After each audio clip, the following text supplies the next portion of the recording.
Sultan Fayaz Hussain and you're watching Sultan Fayaz official YouTube channel. नाज़रीन, Pashtun तहफ़्फ़ुज़ movement की क़यादत में एक जिरगा हुआ, 3 रोज़ा जिरगा। इस जिरगे को रुकवाने के लिए वफाकी और सूबाई हुकूमत की जानिब से हर तरह का ज़ोर लगाया गया और उसके बाद फिर ड्रामाई अंदाज में जो सूबाई हुकूमत थी उसने जो है वो अपना रोटेट किया, उन्होंने अपना यू टर्न लिया और उन्होंने कहा जी कि अब हम जो पहले रुकवाने की कोशिश कर रहे थे, उन्होंने क्लेम किया कि अब हम इस जिरगे के मेज़बान होंगे और अब जो है वो मेरी मेज़बानी में, अली अमीन गंडापुर साहब ने कहा कि जी अब ये मेरी मेज़बानी में होगा। लेकिन जिस वक़्त उन्होंने ये कहा उससे पहले अनफॉर्चुनेटली 4 लाशें जो हैं वो गिर चुकी थीं, 4 लोग जो हैं वो शहीद हो चुके थे। उसके बाद आगे अली अमीन गंडापुर साहब ने ये कहा और इस जिरगे के हवाले से बहुत सारे सवालात हैं, बहुत सारी ऐसी चीज़ें हैं, बहुत सारी ऐसी हैपनिंग्स हुई वहाँ पर जो उस वक़्त जिस पर हम बात नहीं कर सके क्योंकि कनेक्शन का भी इश्यू था, सब चीज़ें थी। तो हमारे साथ पश्तून तहफ़्फ़ुज़ मूवमेंट के इंतहाई अहम रहनुमा ज़ुबैर शाह आगा साहब मौजूद हैं।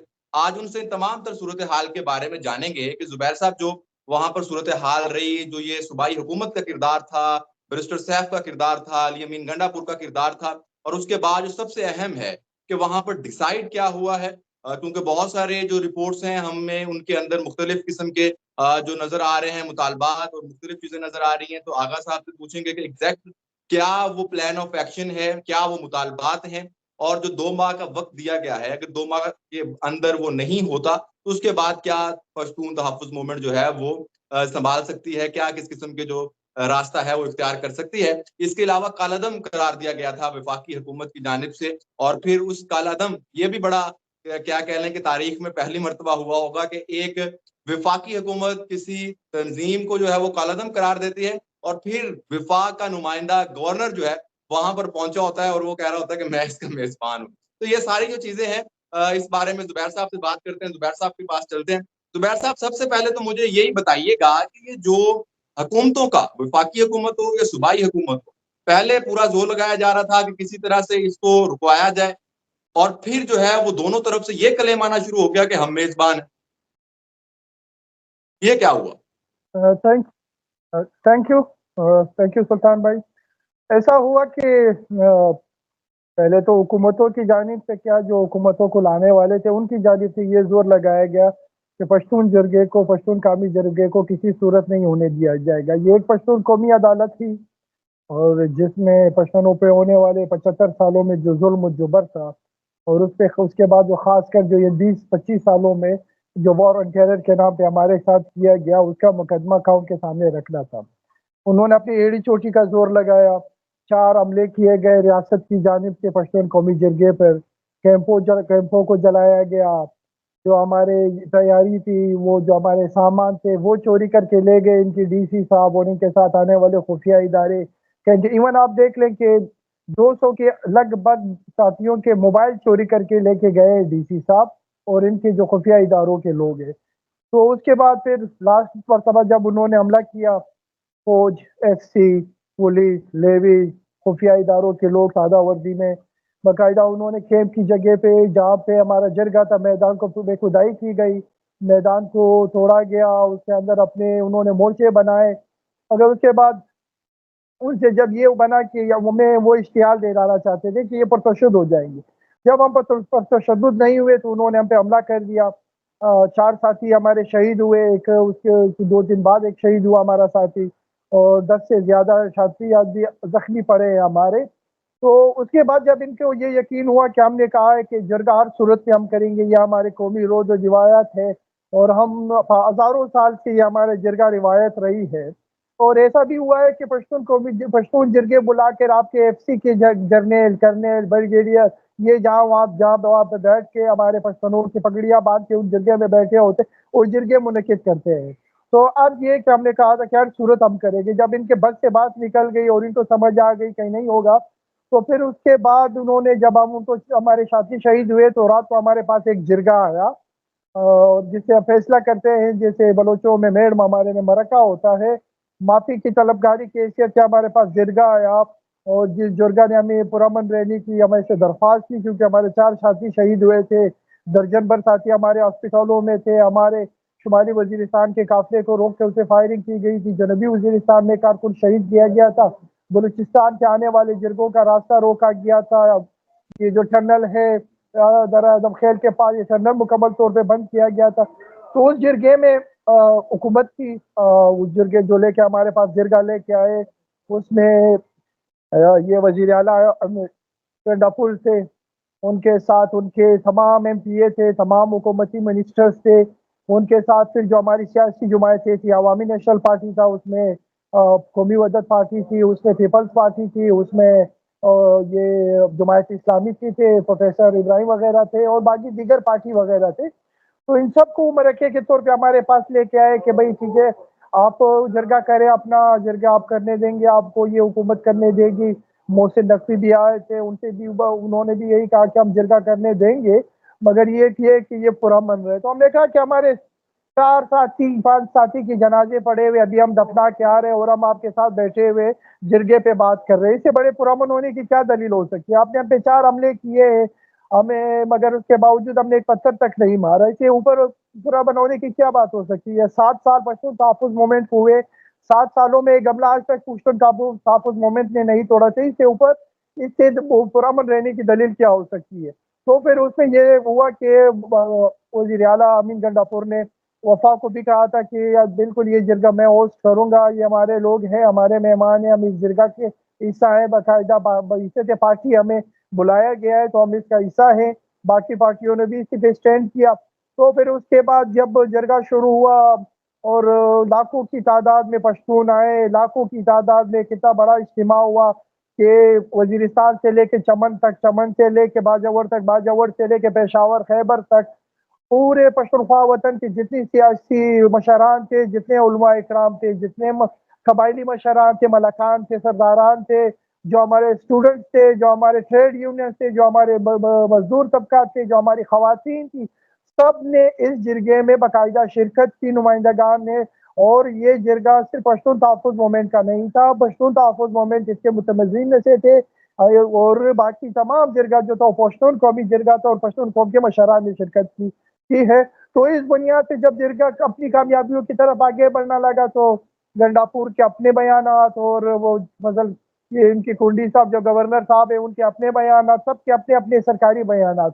तो ये इनकी रुईदात थी कि जिस बुनियाद से ये पश्तून तहफ़्फ़ुज़ मूवमेंट ने जो पश्तून कौमी जरगा बुलाया था वो तय हुआ और वो अपने इख्तिताम को पहुंचा 3 रोज़ा बड़े कामयाबी के साथ और एक तारीखी कौमी जरगा था वो अपने इख्तिताम को अच्छा, पहुंचा। मुझे ये बताइएगा कि जिस तरह से आप बता रहे हैं कि रोका गया था, गिरफ्तारियां हुई थी, बलूचिस्तान के अंदर भी हमने देखा था मंजूर पश्तीन की एंट्री के ऊपर पाबंदी भी लगाई गई थी, उसके बाद बहुत सारे लोगों को गिरफ्तार किया गया था, उसके बाद जो है वो सहाफियों को उठाया गया था, बहुत सारे लोगों को 4th शेड्यूल में डाला गया था, वजीर आला वहां पर थे, गवर्नर साहब वहां पर थे, वज़ीर दाखिला वहां पर थे। तो क्या अब वो जो है मसला खत्म हो चुका है? क्या उन लोगों को रिहा कर दिया गया है, उनको 4th शेड्यूल से निकाला गया है, सहाफियों को छोड़ा गया है? उस हवाले से क्या सूरत हाल? सूरत-ए-हाल अब अभी वही की वही पे खड़ी है। हमारे साथ ये वादा किया गया था कि जो 4th शेड्यूल के कामात जारी किए गए मुल्क भर में, वो ख़त्म किए जाएँगे। जितने हमारे कारकुनों के ऊपर 3 MPO का लेबल लगाकर उनको जेल में डाला गया है, उनको छोड़ा जाएगा। जिनको झूठे FIRओं में गिरफ्तार किया गया है, उनको छोड़ा जाएगा। अब भी हमारे पश्तून तहफ़्फ़ुज़ मूवमेंट के 600 से ऊपर कारकुन जो है मुख्तलिफ जेलों में है। और जुल्म ये है कि यहाँ खैबर पख्तूनख्वा और बलूचिस्तान से गिरफ्तार करके उनको कारकुनों को अलीपुर और गुजरात इन इलाकों में जेलों में डाला गया। अब हमें ये समझ नहीं आती कि मैं पूरी ज़िंदगी गुजरात नहीं गया हूँ, तो गुजरात की आवाम को मुझसे अमन अमान का क्या खतरा हो सकता है कि गुजरात का DC मेरे ऊपर 3 MPO लगा रहा है और मेरे दोस्तों को वहाँ से जेल के सामने से उठा के गुजरात लेके जाता है और वहाँ पे गिरफ्तार रखता है। तो अभी सिचुएशन वहीं पे खड़ी है, वहाँ पे है, हमारे साथ है, अभी जेलों के अंदर है। अब भी जो इनके वादे थे कि जिस बुनियाद से ये लोग जिरगा लेके आए थे, जिन्होंने हमें कहा था, वो भी अब तक पूरे नहीं हुए कि गंडापुर की हुकूमत थी या वो जो गंडापुर के साथ बाकी जो वफाक के लोग थे जो इनके साथ राब्ते में थे, हमारे साथ जो गंडापुर और दीगर जिरगे ने जो बात की थी कि आपके कारकुनों को रिहा किया जाएगा, वो कारकुन अभी तक रिहा नहीं हुए। ये फिर कैसा मामला था? ये क्या था कि एक तरफ तो जाके धुआंधार तकरीरें हो रही हैं, बड़े नारे लगाए जा रहे हैं और इस तरह से लग रहा है कि ये तमाम मसाइल को समझते हैं और हल करने के लिए तैयार हैं, और दूसरी तरफ जो है जिन लोगों को गिरफ्तार किया गया है 4th शेड्यूल से जो है वो उनको निकाला ना था, वो निकाला नहीं गया, तमाम चीजें उसी तरह बरकरार हैं, कालादम तंजीम उसी तरह से है। اور اس کے بعد پھر آپ کو لگتا ہے کہ یہ لوگ واقعتاً سنجیدہ ہیں اس مسائل کا حل نکالنے کے لیے، یا آپ کو لگتا ہے کہ یہ ایک فیس سیونگ دے دی گئی ہے اسٹیبلشمنٹ کو؟ دیکھیں ہم ان چیزوں میں نہیں پڑتے کس کو فیس سیونگ دی جاتی ہے کس کو نہیں دی جاتی ہے. پہلے دن ہم نے کہا تھا کہ جرگہ ہوگا اور اسٹیبلشمنٹ کو کہا تھا جو کہ اس ملک کے کرتا دھرتا ہے وہ ہم نے جرگہ کیا. ہم نے اپنے کارکنوں کے شہادت کی بنیاد پہ کیا. ہمارے کارکنوں نے قربانیاں دی, ہمارے کارکنوں نے جانوں کے نذرانے پیش کیے. آج بھی زخمیوں پڑے ہوئے ہیں. انہوں نے تو سب کو قتل کرنے کے لیے مارا تھا. اب اللہ کی مرضی ہے 4-5 کارکن ہمارے شہید ہوئے, باقی آج بھی زخمی پڑے ہوئے. تو ہم نے اپنے بلبوتے پہ کیا. پشتونخوا وطن ہمارا ہے, پشتون سرزمین ہماری ہے. 5000 سال سے اس سرزمین کو ہم پالے ہوئے ہیں اور آگے بھی اس کا دفاع کریں گے. ایسا ہو نہیں سکتا کہ پنڈی کا JHQ میں بیٹھا کوئی حکم جاری کرے کہ آپ یہاں پہ نہیں بیٹھ سکتے, آپ یہاں پہ جرگہ نہیں کر سکتے. یہ آئین کے مطابق ہمیں اسمبل ہونے کا حق حاصل ہے, ہمیں فریڈم آف اسپیچ حاصل ہے, ہمیں رائٹ ٹو انفارمیشن حاصل ہے, اور ہم دنیا کو انفارمیشن دے سکتے ہیں, یہ ہمیں حاصل ہے. تو اس کے مطابق ہم نے اپنا جرگہ کیا اور ہم جرگہ کرتے رہیں گے. اب رہی بات اس میں کہ آگے کیا کریں گے, دیکھیں جرگے میں تمام سیاسی جماعتوں, قبائلی عمائدین, یہاں تک کہ جتنے بھی شرکا تھے, لاکھوں پشتنوں کے, کروڑوں پشتنوں کے جو نمائندگان اس جرگے کے بیٹھے تھے, ان نمائندگان نے جو 80 کی تعداد سے 100 کی تعداد بنتی ہے, ان نمائندگان نے باقاعدہ حلف لیا ہے کہ ہم ان مطالبات کے ساتھ کھڑے ہوں گے اور ان مطالبات کو منوانے کے لیے ہر قربانی کی حد تک جائیں گے. ان میں تحریک انصاف, عوامی نیشنل پارٹی اور آپ کے پشتونخوا ملی عوامی پارٹی, آپ کے دیگر سیاسی جماعتیں, پیپلز پارٹی, یہ سب اس میں موجود تھے, انکلوڈنگ پشتون تحفظ موومنٹ ہمارے. تو اب اگر وہ اس پہ عمل درآمد نہیں کریں گے, آگے کی طرف نہیں جائیں گے, تو پھر یہ قوم ان کا احتساب کرنا جانتی ہے, اور قوم سب کا احتساب کرے گی جو اپنے الف سے کنارہ کشی اختیار کرے یا الف پہ عمل درآمد نہ کرے. اچھا مجھے یہ بتائیے گا, جس طرح سے آپ نے پشتون سرزمین کی بات کی, ڈیورنڈ لائن جو ہے, ویسے تو ڈیورنڈ لائن ہوتی وہ ہے جس کے اوپر کوئی بھی فریق راضی نہیں ہوتا اور وہ یہ کہتا ہے کہ یہ جو ہے میں اس پہ متفق نہیں ہوں, تو وہ وہی ہوتی ہے جس کو کوئی بھی نہیں مان رہا ہوتا. تو وہاں پر بھی بات ہوئی کہ ہم اس کو نہیں مانتے ہیں, اور جو ہے وہ پرانے قوانین جو ہیں ان کے مطابق ڈیورنڈ لائن کے آر پار پشتونوں کا جو ہے وہ آنا جانا ہونا چاہیے. تو اس سے جو ہے وہ بہت زیادہ اس کو مس انٹرپریٹ بھی کیا جا رہا ہے, اور کہا جا رہا ہے جی کہ دیکھیں یہ تو وہ سرحدی جو قانون ہے اس کو ہی نہیں مان رہے, اور کہہ رہے ہیں جی کہ پاکستان کی سرحدوں کو ہی نہیں ہم مانتے. تو اس کو ذرا بتائیے گا کہ جو ڈیورنڈ لائن کو نہ ماننے سے کیا مراد ہے. جیسا میں نے بتایا, ایک تو ڈیورنڈ لائن جو ہے وہ ہے ہی, اس کے اوپر اختلاف ہے سب کا. دوسری طرف جو ہے جو پرانے قوانین تھے وہ کیا قوانین تھے, کیونکہ بہت سارے ہمارے ینگ ویورز جو لوگ ہیں جن کو نہیں معلوم کہ اس سے پہلے جو ہے وہ کس طرح سے ہم ڈیورنڈ لائن کے ادھر اور ادھر رہنے والے پشتون آپس میں مل سکتے تھے, کاروبار کر سکتے تھے, جو بھی صورتحال تھی وہ ذرا اس پہ ہمیں تھوڑا بتائیے گا. دیکھیے ڈیوڈ لائن ایک معاہدہ تھا جو 1893 میں یہ معاہدہ انگریز کے درمیان اور افغانستان کے بادشاہ کے درمیان ہوا تھا. اور یہ ساری سرزمین جو تھی اس وقت جو تھی افغانستان کا حصہ تھی, اس وقت بر صغیر تھا, اور ہندوستان کے اپنے بارڈر تھے, افغانستان کے اپنے بارڈر تھے. جب انگریز جب ادھر قابض ہوا, انگریز کے ساتھ پشتونوں کی جنگ ہوئی, افغان کی جنگ ہوئی, پھر انگریز کے ساتھ یہ معاہدہ ہوا کہ انگریز کو ہم یہ زمین کاروبار کے لیے دے رہے ہیں کہ وہ اس سرزمین سے ہندوستان تک جائے گا, اپنا کاروبار کرے گا, واپس آئے گا. تو صرف اس معاہدے کی بنیاد پہ انگریز سے یہ معاہدہ ہوا تھا, جو 99 ایئرس کا معاہدہ تھا, لیز کی بنیاد پہ اس پر صرف اور صرف جا آ سکتے ہیں. اور اس معاہدے میں یہ تھا کہ آپ ڈیوڈ لائن کے ایک طرف اور دوسری طرف جو بھی آبادی ہے وہ آنے جانے میں آزاد ہوگی, ان کو کاروبار کرنے میں, آنے جانے میں کسی قسم کی پابندی نہیں ہوگی. پھر اسی کو لیتے ہوئے 1920 میں یہی معاہدہ دہرایا گیا کہ یہی طریقہ کار اسی معاہدے کے تحت چلتا رہے گا. ٹھیک ہے, اب اس معاہدے کو جو ہوا ہے, جس کو 99 ایئرز ہوئے ہیں, وہ معاہدہ ختم ہو چکا ہے انگریز کے ساتھ. پاکستان کے ساتھ پشتونوں کا کسی قسم کا معاہدہ نہیں تھا. یہ روپ ذہن میں رکھے, پشتون جو یہاں پہ اس ملک کے حصے میں ہیں 1947 کے بعد, وٹ ایور جو 1947 میں ہوا, پختونوں کا ریفرینڈم نہیں مانا گیا. حضور قوت انگریز نے یہاں پہ ایک ایسی چیز بنا دی جو کہ ایک بفر زون کے طور پہ بنائی گئی, سوشلزم کو روکنے کے لیے یا دوسرے کے لیے. بٹ پشتون جو یہاں پہ تھے ایک انڈرسٹینڈنگ کے تحت, ایک کنفیڈریشن کے تحت یہاں پہ تھے, फिर जब 1973 का आइन आया गया तो उसमें भी पश्तून जो थे वो एक मुतफिका तौर पर आइन के तहत यहाँ पे थे और दिगर मुआहदे जो थे वो यहाँ पे अमली थे। अब इन्होंने ये किया कि तमाम मुआहदों की खिलाफ वर्जी करते हुए पाकिस्तान ने पश्तून बॉर्डर जो है, जो पश्तून रेवेड लाइन है अफगानिस्तान और पश्तून सरजमीन के दरमियान, उसको मुकम्मल तौर पे बंद कर दिया है। अब मेरा आधा घर जो है वो अफगानिस्तान में, आधा घर जो है मेरा वो पाकिस्तान में। अब मैं अपने भाई से मिलने के लिए वहाँ पे पासपोर्ट लेके जाऊंगा, वो वहां से लेके इधर पासपोर्ट के लिए आएगा। कारोबारी रास्ते यही है कि जिस पे हजारों साल से सेंट्रल एशिया और दीगर तीसरी इलाके पे कारोबार होते आ रहा है। एक तरफ हमें रोका जा रहा है, दूसरी तरफ हमारे तशख्खुस को खत्म करने की कोशिश की जा रही है कि जो अफगानियत हमारी तशख्खुस है उसको खत्म करने की कोशिश की जा रही है। तीसरा, ये तमाम रास्ते बंद करके ये हमारे माश का कत्ल कर रहे हैं। 75 सालों से इन्हीं रास्तों से हम तिजारत कर रहे हैं, तो इन रास्तों को बंद करके हमारे ऊपर कारोबार और रोजगार के रास्ते बंद करके हमारा माशी कत्ल कर रहे हैं।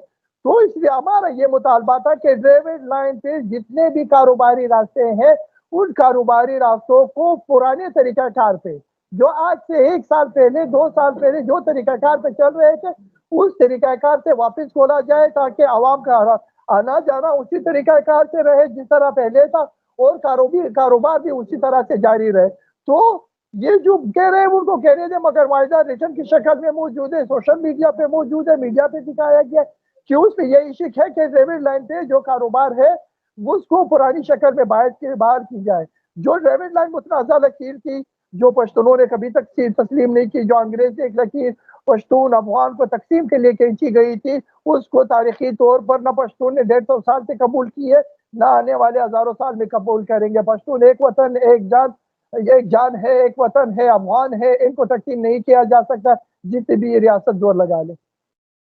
अच्छा, मुझे ये बताइएगा, जो इसके ऊपर सबसे बड़ा जो लगाया जाता है या काउंटर आर्गुमेंट दिया जाता है, वो ये कहा जाता है कि जी ये जो है वो स्मगलिंग का रास्ता रोकने के लिए हम ये पासपोर्ट की जो शर्त है वो लगा रहे हैं या डॉक्यूमेंट्स की शर्त लगा रहे हैं और जो बॉर्डर के कवानीन होते हैं उनको फॉलो करवा रहे हैं ताकि स्मगलिंग रोके जा सके।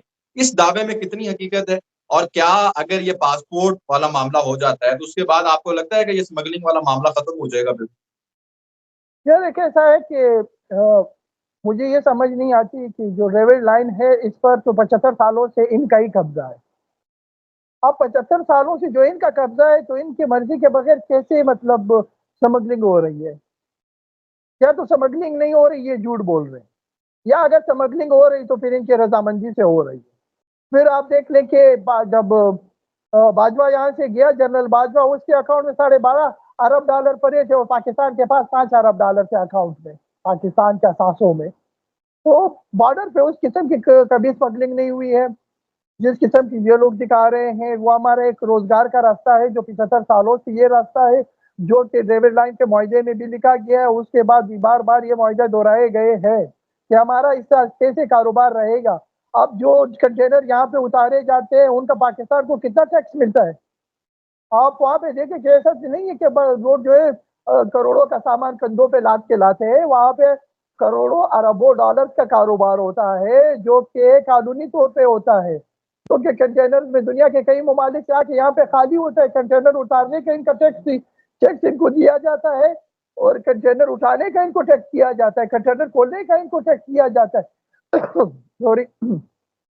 अब इनके लिए मसला ये है कि ये जो 30-35-40 हजार पश्तून वहाँ पे या जा रहे आ रहे, आधा कारोबार उस तरफ आधा कारोबार इस तरफ कर रहे, इनका हम रास्ता कैसे खोले? इनका बुनियादी मकसद रेवेड लाइन को मुकम्मल बॉर्डर ठहराने की साजिश है कि जो रेवेड लाइन हजारों साल से, जो सैकड़ों साल से पश्तूनों ने तस्लीम नहीं किया है, जो रेवेड लाइन 75 साल से तस्लीम नहीं हुई है, उस रेवेड लाइन को कारोबार के नाम पे, स्मगलिंग के नाम पे हम बॉर्डर कंप्लीट करके इसको हम तकसीम करें और मुकम्मल इलाका हम जब्त कर लें। ये एक सियासी एजेंडा है इनका।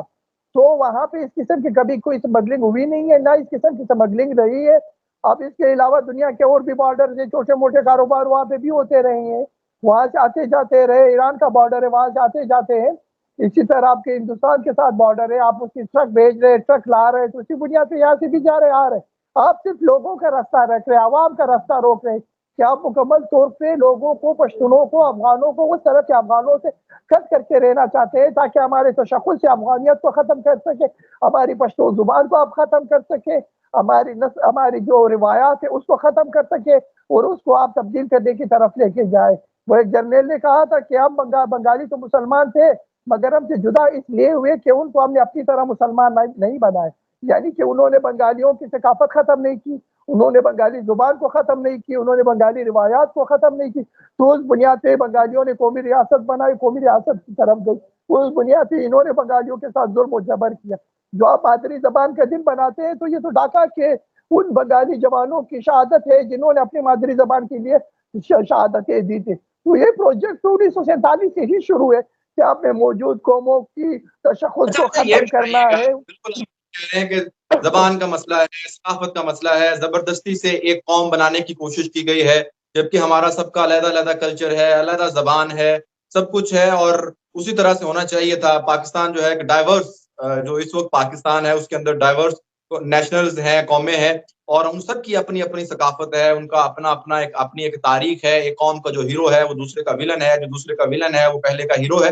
تو یہ سارے مسائل ہیں اور اس کے باوجود پھر زبردستی یہ کی گئی کہ ان سب کو بڑی مشکل سے قوم بنانے کی کوشش کی گئی، شلوار قمیض پہنا کے، اوپر واسکٹ پہنا کے، سب کو اردو بلوا کے ایک زبردستی قسم کی ایک ان نیچرل سی قوم بنانے کی کوشش کی گئی، جس کا سارا یہ نکل رہا ہے، رزلٹ نکل رہا ہے، سب کچھ ہو رہا ہے۔ لیکن ہم دوبارہ پھر واپس جاتے ہیں اس طرف، ڈیورنڈ لائن کی طرف، کہ جس طرح اس میں کہا گیا کہ 2 ماہ کے اندر جو ہے اس کو پرانے قوانین کے مطابق جو وہ معاہدے تھے اس کی طرف چلے جائیں۔ لیکن جس طرح سے آپ نے بھی پوائنٹ آؤٹ کیا کہ وہ بھی کوئی ایک فائنل سولوشن نہیں ہے، کیونکہ وہ انگریز اور اس وقت کے جو پشتون تھے ان کے درمیان یہ معاہدہ ہوا، لیکن اب جو ہے وہ ایک جو 3 فریقین ہیں، جو سب سے بڑا فریق ہے پشتون عوام، دوسرا افغانستان، تیسرا پاکستان، ان کو کسی سولوشن کی طرف تو جانا ہے نا، ایک حل تو نکالنا ہے۔ اب اس کا سولوشن کیا ہے، حل کیا ہے کہ یہ جو مسئلہ ہے، جس طرح پچھلے آپ کہہ رہے ہیں کہ 100 سال سے ہم اس مسئلے کے اندر پھنسے ہوئے ہیں، ہم آگے نکل سکیں اور آگے جو ہے وہ ترقی کی منازل طے کر سکیں۔